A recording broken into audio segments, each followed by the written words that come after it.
Hey, so I want to do this video. Um, I feel it's important to do this video and to share a few things, to explain a few things, um, even to apologize for a few things. So I had been for a while, for a long while, continually asking God to open my ears so that I can hear, and He's answered me. To open my heart to understand, which requires the opening of my eyes so that I can see. And He's been answering. He has answered. And so, because of that, and because my constantly, with the things that I'm being shown, because of my constantly being before the Lord, repenting for myself, what has happened is, like when I speak about things, it's not understood, or people feel like I think that I'm better than, or that I'm judging them, and that's not the case. You see, when I have been given eyes to see, and because of that, because I'm able to see some things, I come off as harsh. I don't mean to come off as harsh. As a matter of fact, one of the books that I wrote, I think it was Iron Sharpens Iron, I said that it's funny to watch something that comes off as harsh trying to be gentle. I come off as harsh. When I write stuff, I go over it over and over and over and over and over again to try to soften up the sound of it without taking from the message. I press faith. I press it. I press it because I realize that is so important. But I'm also understanding that when a person is going through and they're hurting, the last thing they want to hear is faith. They're hurting. They're hurting.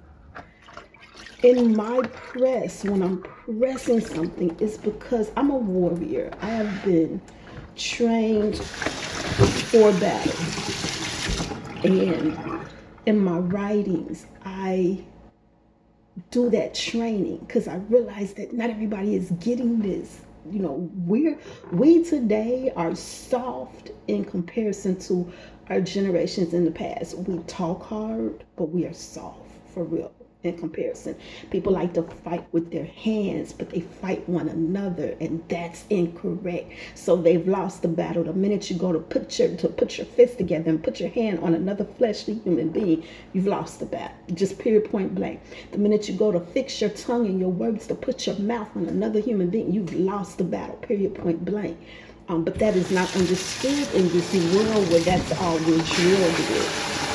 So I'm able to see the battle, and I've been doing a lot of work in writing on spiritual warfare, and it's just in me to do it. It's in me heavy to do it, but just as heavy as it is in me to do that, it is also heavily upon me to say that I do care. I care. I care that you're hurting. And I apologize that I come off as harsh. Because I don't mean to come off as harsh, but I'm able to see your battles. It doesn't matter if I know you. I could see your battle through just hearing you talk because I don't need my physical eyes to see. I could see your battles just hearing your words. I see just listening to you, just listening for a second. And the minute I listen and the minute I see it and I see what's happening, I go to respond. But you simply want to just release and get this off. But here's what I understand. I understand that you could talk about your battle all day long, but until you go to fight, that which is smacking you is going to keep smacking you. And so, because I can see it, that's what causes me to speak, and that's what fuels my writings, and that's what. But here's the thing: at the same time that I'm shouting and trying to say, faith, trust God, stop, be still, trust. All while I'm trying to say that, the enemy's voice has been even louder in so many different areas. And I'm not about to repeat the stuff that he said. Instead, what I'm about to say is this. At the times that you need gentleness, I'm sorry for when I'm harsh. I don't mean to be. It is not you that my harshness is pointed towards, but you feel it. You feel it. And I apologize for that, though I can't apologize for my words. I can't apologize for my love for you and my concern for you and my desire to help you and to shield you and to stop you, because as you're busy with your words and your mouth and your actions in the process of feeling the things that you feel, you are running along. Have you ever, put it like this, a tornado? There was back when I lived in back when I lived in Clarksville, Tennessee, I had to go to Nashville, Tennessee to help a friend. I was allowed to participate in her business where she catered weddings. And so I went out to help. And so it was the year that Nashville went under, basically went under. It was bad rains, and I don't know nothing about Nashville. I had my son's car, and his tires were, as my husband would call it, maypops, bad tires. So let me get this. I'm in the process of cleaning too. Y'all know God gets me when I'm cleaning, so therefore this video. Anyway, so I went out to Nashville to help, and I was awakened like early in the morning, like about 5, I think, 4 or 5 in the morning.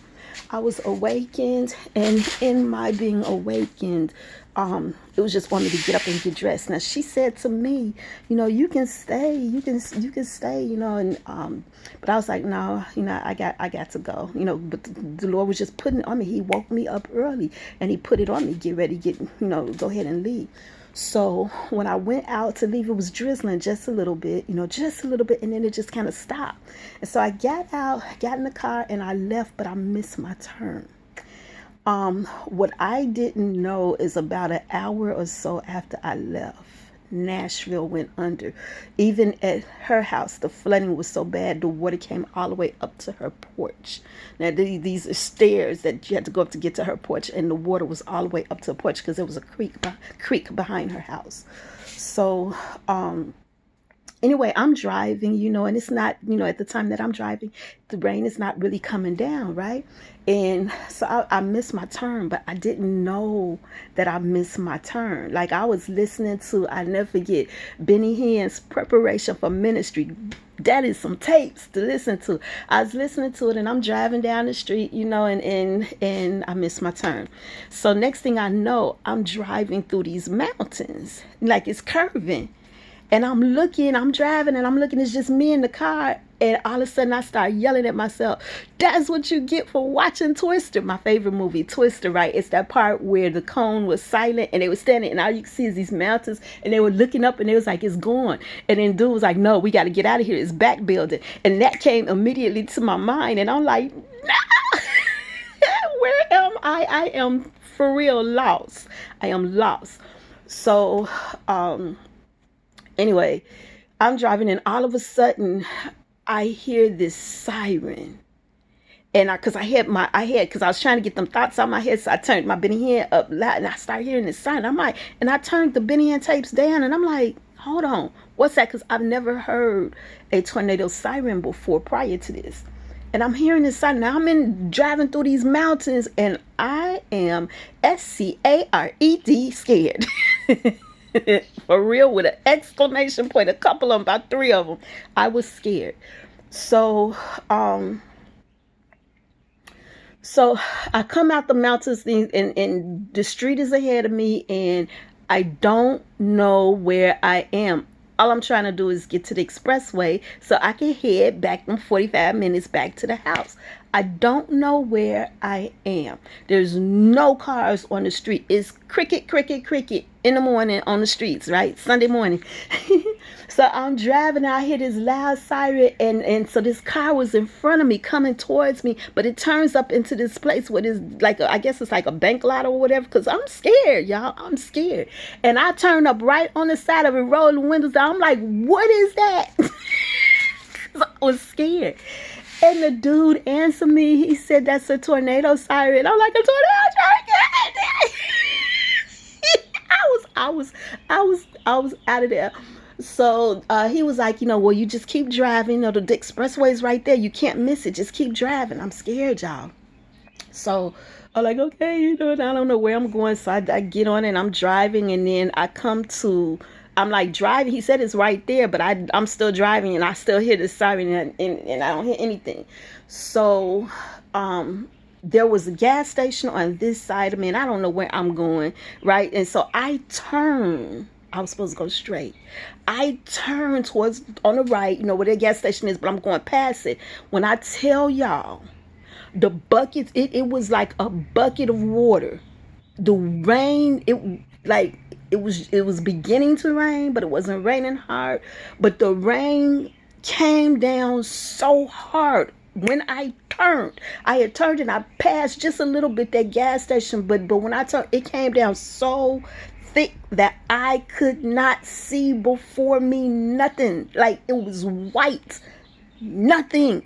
I kid you not. I was instantly petrified. I'm like, this gas station, right? I did a U-turn, and I went up in, and I went back to the gas station, and went up in the gas station, and I'm sitting there, and all you hear is these super loud sirens, and I am so afraid, and I'm in the car, and my phone is getting ready to die, and I don't know where I am, and I'm in the car, and I'm like, get out the car, because all I could think is that Twister movie. It's still my favorite movie. I kicked myself for watching that movie that day. But all I could see, because I watch it over and over and over. It's literally in my DVD player now. It's my favorite movie. And so I was scared. I was sitting there like, you got to get out. I was talking to myself like, you got to get out the car.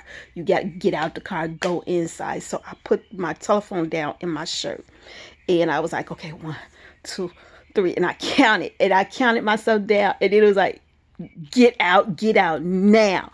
I ran out the car. I got stuck in that wet, and I ran inside, and I was scared. I'm like, I'm just trying to get home. And the lady, she's like, you're right there at the gas station. I'm like, the guy said that. I don't see. The expressway. I'm like, the guy said that. I don't see it.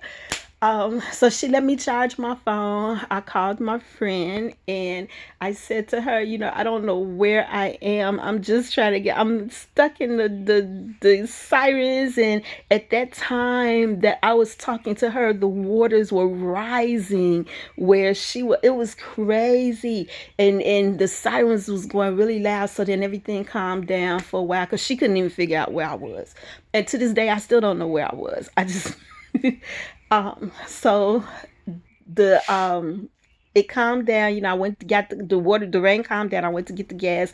The lady from the gas station came out with me, and she literally stood there. She said, you see right there, you go under that underpass and you turn left. That's the expressway right there. And so I'm like, okay. And so like everything calmed down, and I got in the car, and I was like, and I got on the expressway, and I'm driving, and the waters come down again. And let me tell you, I'm driving because the street was wet, and I'm driving on Maypops. Like, I'm driving on ball tires. I didn't know that, but that's what it was. I was driving on ball tires. And so I'm going like the the expressway, I-65, I think it was like 65 miles, 70 miles an hour. I'm doing 45. I'm going super slow. The trucks are passing by me, zoom, like they passing by me, and they spraying all this water on me, and I'm trying to, and I'm gripping the way, and all of a sudden, I was like, all of a sudden, I started remembering the disciples, the 12 disciples in the boat with Jesus, and Jesus was asleep. And they was like, don't you care that we're about to drown? And Jesus woke up and he rebuked the storm, right?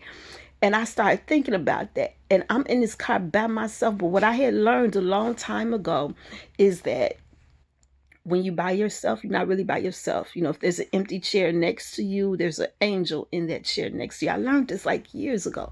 So, all of a sudden, I start yelling at the storm. Now, I'm driving 45 miles an hour on a super wet expressway. You can hear the sirens. The trucks are moving, you know, and there's like people pulled over to the side. And I'm gripped to the thing, to the the car wheel, and I start yelling at the storm. Don't make me wake up Jesus, because if I wake him up, you gonna get rebuked and you not gonna be able to rain anymore, and da da da da, and the grass needs the rain, and the plants need the rain, and the trees need the rain, and the streets need to be washed, and the cars need to be washed. But if you keep it up, I'm gonna wake Jesus up, and yeah, and I start yelling, and next thing I know, the rain stopped. And next thing I know, I was back in Clarksville. I yelled. At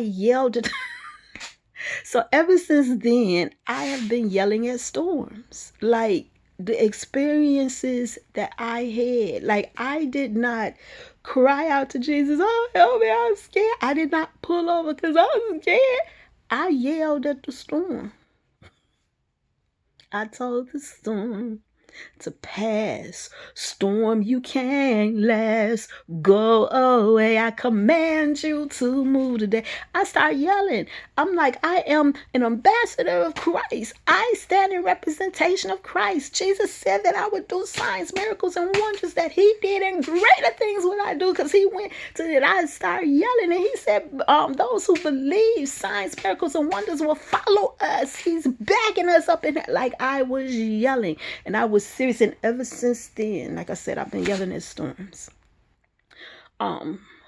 My journey, my walk in faith with the Lord has been one where I've been asking, Lord, give me a clean heart so I can serve thee. Lord, fix my heart so that I can be used by thee. For I'm not worthy of all these blessings. I'm like asking God, clean me up, wash me. I'm surrendering. I'm submitting. Open my ears to hear. I want to understand this stuff. Open my eyes to see. Help me to see like you see.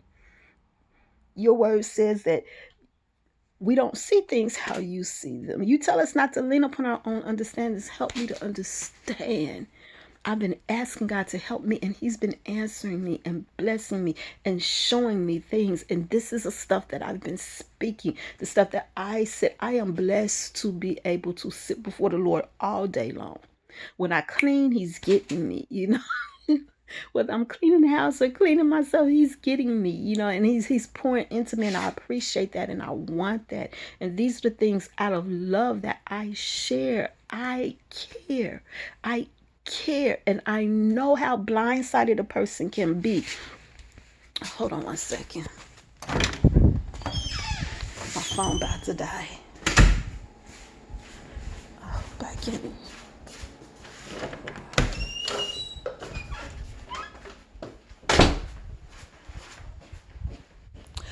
I'm trying to get to my charger. Okay. So I know how blindsided a person can be in the midst of a storm. I get it.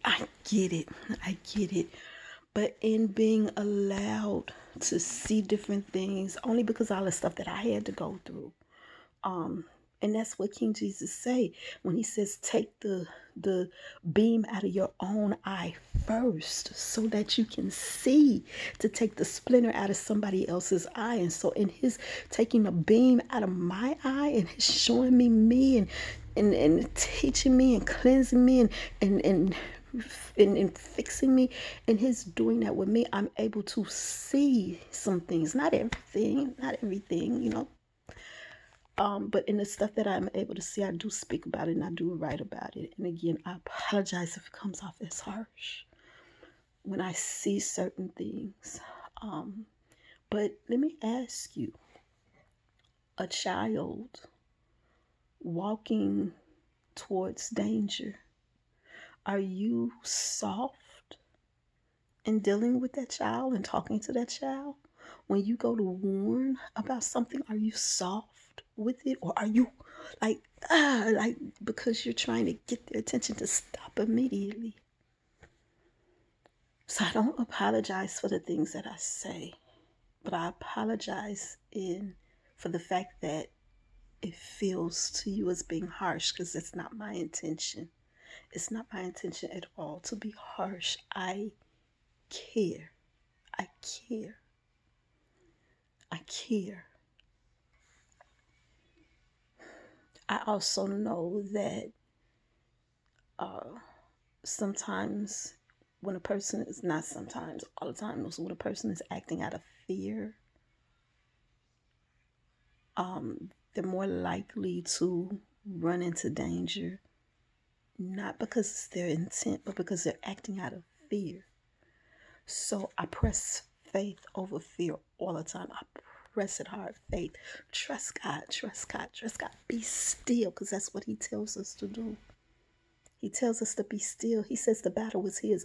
Our battle is never, ever, ever with the next human being. Our battle is always with ourselves, to contain ourselves, to contain our emotions, to control ourselves, to be still.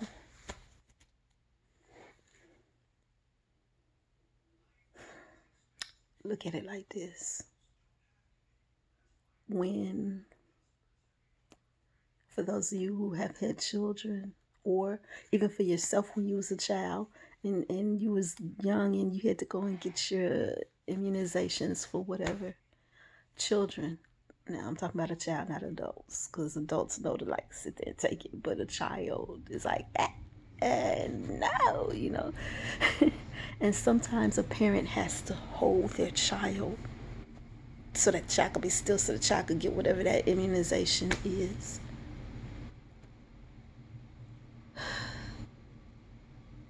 To that child at that moment, what the parent is doing seems harsh. You're holding me down so they can hurt me. But in actuality, that's not the case. So, again, I am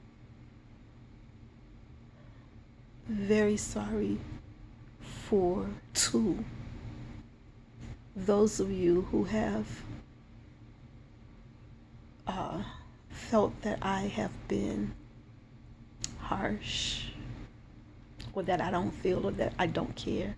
Because that's not true. I do care. I do care more than you realize I care. To those who felt that my words have not been merciful, I apologize. I do care. It's just that in my caring, I also believe God. My experiences with God, to the fact that I know how real God is. He's real. He's realer than you or I. He's real. And I trust him so much that trust, that faith overshadows anything in this world. And even for me, I think I pressed myself because that trust, that faith is not even enough. I believe God. I believe Him so much. Not a religious belief, but I've had way too many experiences. I hear Him speaking to me. And it's the most precious thing that I have. I've had people call me and want stuff. I don't have stuff. I'm not rich according to this world. With the little that I have, I give. But I try to give something that is of value. But I don't have money like that. I don't have, y'all just have no idea. But my dad do. Your dad do. Everything you need, he got it. He got it. He is my supplier, and that's what I give to everybody. I like how Paul, was it Paul? No, it was Peter that said it. He said, look at me. He said, look at me. Silver and gold I don't have, but what I do have, I give to you in the name of Jesus. Walk. Pick up your cot and walk. In the name of Jesus. That's what I have. That's what I have. So yeah, no, I don't think that I'm better than anybody. Look at me. Look at me. You guys are living your best lives. You guys are dressed and getting your hair done and your nails done and wearing all these fancy clothes. Look at me. I don't think I'm better.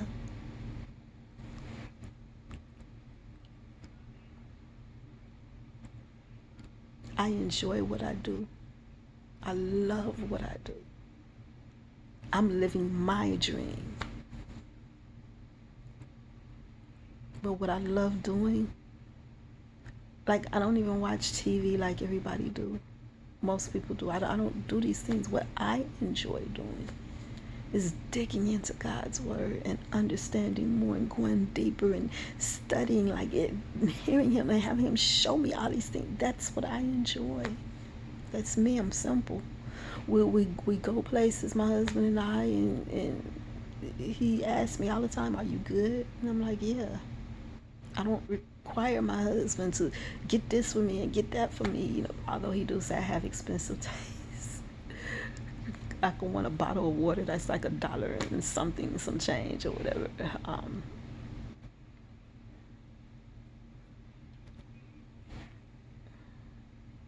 I'm just saying.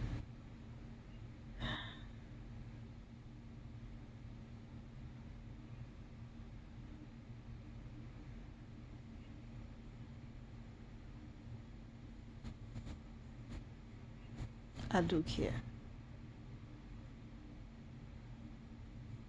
But I'm sharing these things in the hopes that you understand who I am. I'm a warrior. Warrior, WARRIOR. I'm a warrior. I'm a warrior for Christ. I'm a soldier for Christ. I'm the one that you will want in battle.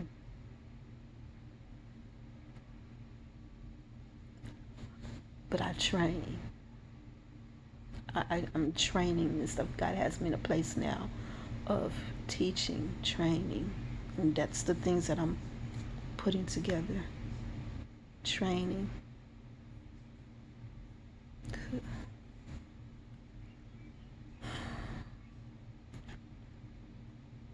Because I want you to be able to be a warrior too and be victorious too. Right? That's all I got for you. I do care. And I apologize if ever I made you feel like I didn't. Any of you.